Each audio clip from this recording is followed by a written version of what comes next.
Welcome back, eh? This is the Canadian Silver Seeker, and I hope you guys are having another great day like I am. Well, in front of us, I have a very special package. I have once again already broken my New Year's resolution of less premium silver, and I got some more premium silver in the package, unfortunately, or fortunately, whichever way you want to look at it. The silver in the package has to do with the theme that I have in front of us. I have a silver and gold collection from Canadian banks, and it's actually one of my favorite collections. I have silver and gold from TD, CIBC, Scotia, BMO, and even the Royal Bank here in Canada. This one happens to be the sixth different bank. It kind of almost five.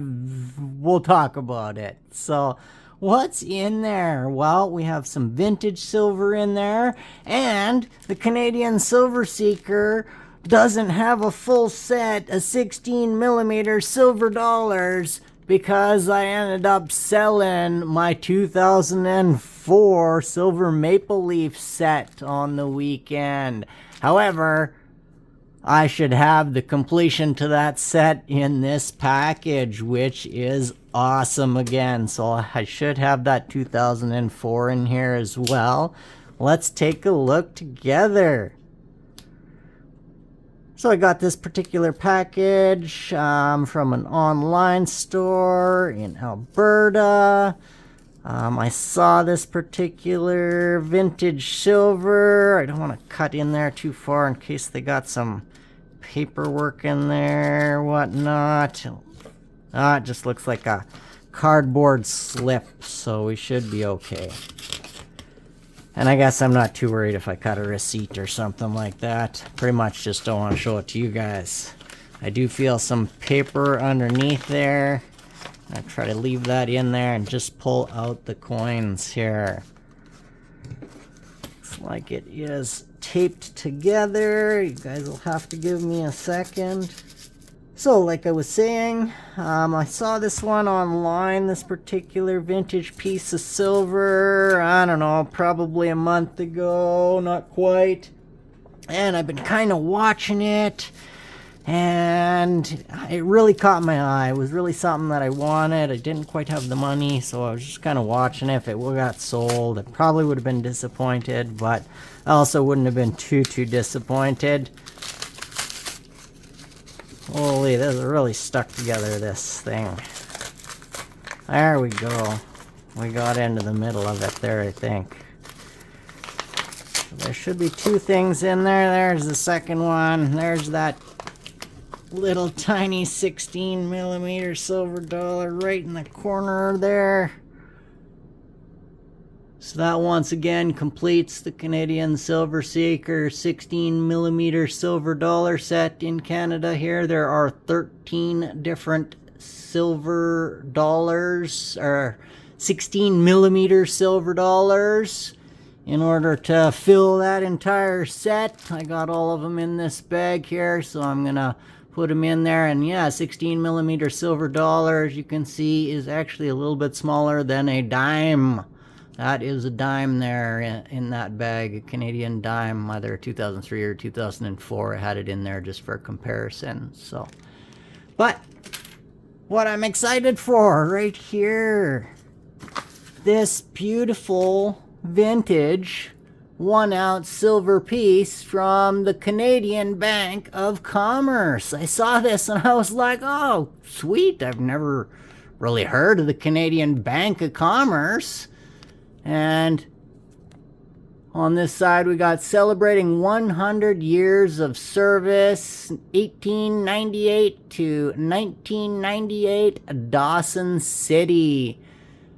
And yeah, apparently the Canadian Bank of Commerce does have a building. It's a historic building in Dawson City, Yukon. Been there for quite some time. I don't remember the exact date, but the Canadian Bank of Commerce apparently merged with the Imperial Bank of Canada in 1961 to form the CIBC. And yeah, and that's, well, they say 1867 there on this coin for CIBC. And what does it say? 1867 was the founding of the Canadian Bank of Commerce. And then Imperial Bank of Commerce was founded in 1873. And so I guess they call CIBC founded in 1867, but it actually wasn't formed until 1961, when there was an amalgamation of the Canadian Bank of Commerce and the Imperial Bank of Commerce, according to Google. And then they've got some more in there. The Canadian Bank of Commerce was originally incorporated as the Bank of Canada by the Special Acts of Legislature of Province of Canada, of the Province of Canada in 1858. Interesting. I don't know why they call it the Province of Canada when provinces are provinces in Canada, but I don't know. I'm not a politician. So yeah, I thought this coin was very, very interesting. I did obviously pay some premium on that. Let's see if we can get it out of this slip just to see. I know the edge has some writing on it to show that it is 3/9 fine. If I can get it out of this, it looks like it's stuck together. There we go. Oh, and then it's stuck back together. I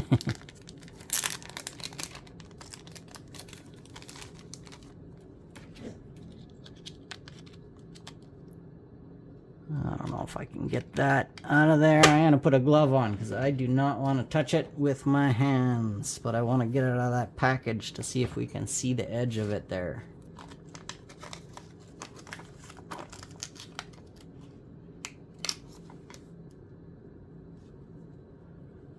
There we go. There we go. I can see some writing on there.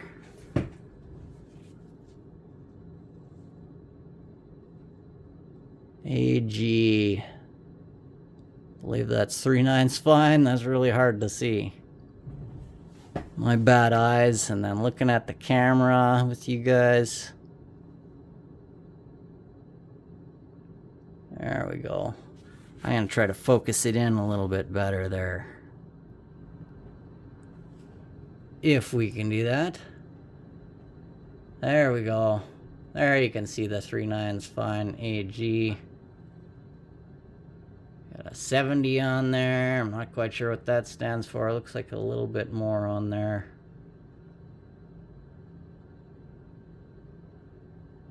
One, 2. 3/9 fine AG. Well, I wonder what that means. Definitely gonna have to look that up. That wasn't clear in the picture from the seller. I don't want to touch it with my fingers, but I want to spin it there. And then a 70 there.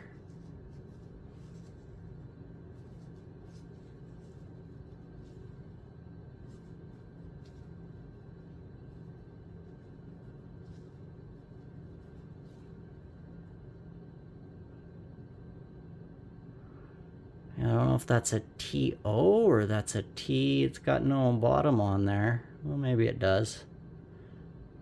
Just didn't stamp fully through. 12999 AG. I like that it looks like it's gold plated, and you can see a little gold pan there underneath the building. That is actually the Bank of Commerce building from what I can see in the picture online here, which is kind of cool. And I like that little gold pan, Dawson City gold panning. And right there too, it says something. Zoom in a little bit more.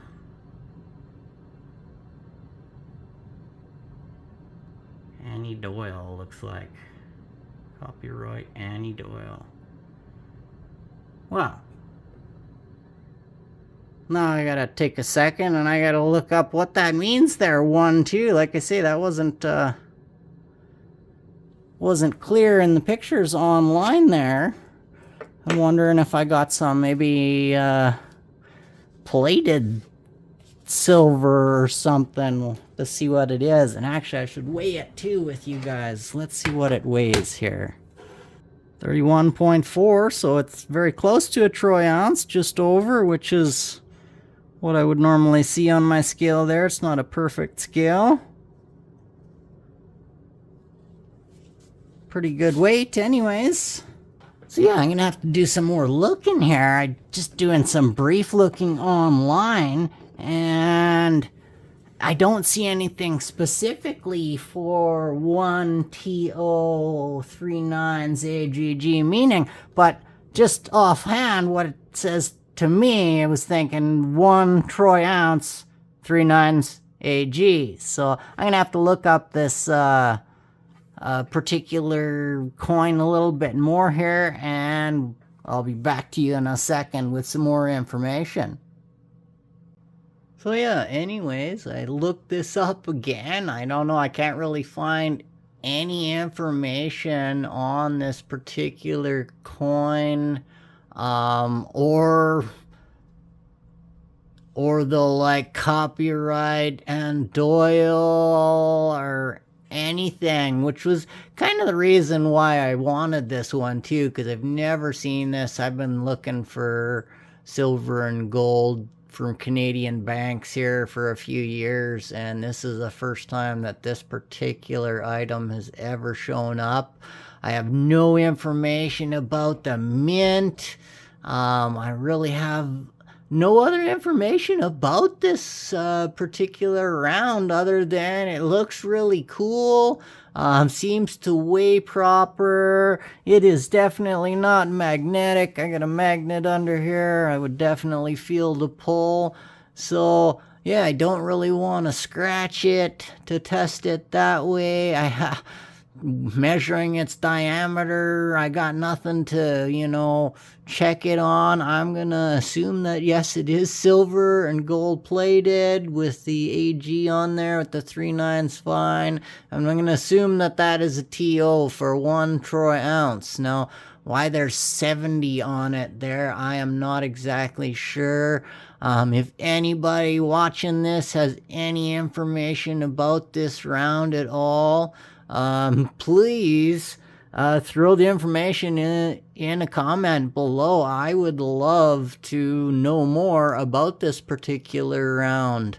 Yeah, I thought it was really unique. I thought it was the perfect addition. It is basically a 6th bank for my collection, or 5.5 you could call it. It's basically CIBC too, like all of these other beautiful pieces here. So got that one.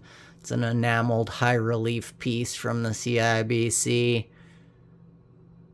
And yeah, I just got that one last year there. They don't have a lot of new stuff at the CIBC right now. There's only 3 CIBC products that you can get on the CIBC application right now. There's 1 gold one and 2 silver ones. They have come out with a couple new products for 2025, so it doesn't look like they're closing their site yet, but whether they're going to get new CIBC specific branded products from the Royal Canadian Mint this year in 2025 or not, I do not know. But it would be cool to see some new stuff. Usually when they come out with stuff, it is quite pricey. Those are basically double the actual value of the silver in those when you're buying them, just so you guys are aware. But yeah, I like having an account at the CIBC just to buy the special pieces. I got this one not too long ago. That's the gold gilded version of that guy right there. And yeah, I got that one. I saw it actually online. eBay before I saw it available on the app, and then it was available for like a day and then it was gone. So I was very glad I had some money in the bank there and was able to pick it up when it came out there. As you can see, it has the CIBC logo, whereas the I don't know, the plain version does not have that. It's almost like an older version. I could be wrong about that, but I noticed only certain versions have the CIBC logo, and they seem to be the newer versions. Like that one does have it as well, but some of the other ones do not. Yeah, it'll be interesting to see if the CIBC comes out with more silver and gold products that are actual CIBC products this year. And yeah, if they do, I will definitely consider picking it up and reviewing it with you guys, depending on obviously the premiums, how much I like it, and how much I think it fits into my silver and gold bank collection. Anyways, yeah, like I say, once again, if you guys have any information about this round, please give me a comment. I would love to know more information about this. This is another one where I would love to have a Sigma in order to be able to test it further, because I don't want to scratch it. All I really know is what it says on the side. I don't really have any more information about it, but yeah. So editing this video, I was looking a little bit more for information on this particular round, and the Anne Doyle copyright in the corner there. And I did find first there was, I couldn't find anything for Anne Doyle, but I looked up a few different ways, and I did find that Anne Doyle, there was an Anne Doyle, what do they call it? A silver medallion commemorative set. And a lot of them that I can see online. There's a bunch of different ones that are online there. A lot of them are at Esty, and there's another site called WorthPoint that's showing quite a few of them. I don't see this particular one. But the other ones that I do see, quite a few of them, I don't see any mintages on them at all. And a couple of them I see 5,000 mintages on it. So this one could be a 5,000 mintage. I'm not exactly sure. Maybe it's a 70 mintage. I couldn't find anything about the 70 on there at all. But yeah, this was the Anne Doyle medallion commemorative set, and I'm not sure how many were in there. There's quite a few of them from Anne Doyle over multiple years, and it looks like they also came from the alaskamint. So I thought that was kind of cool, and I just wanted to add that information into the video for you guys. Still, if you guys got more information on this coin, once again, let me know in the comments below. Love hearing from you guys. Love getting your questions. I love answering questions if I can for you guys. So there we have it. That's it. That's all. Thanks for listening to the Canadian Silver Seeker ramble again. Remember, it doesn't cost you a single piece of silver or gold to like and subscribe. You guys mean the world to me. Happy stacking, eh?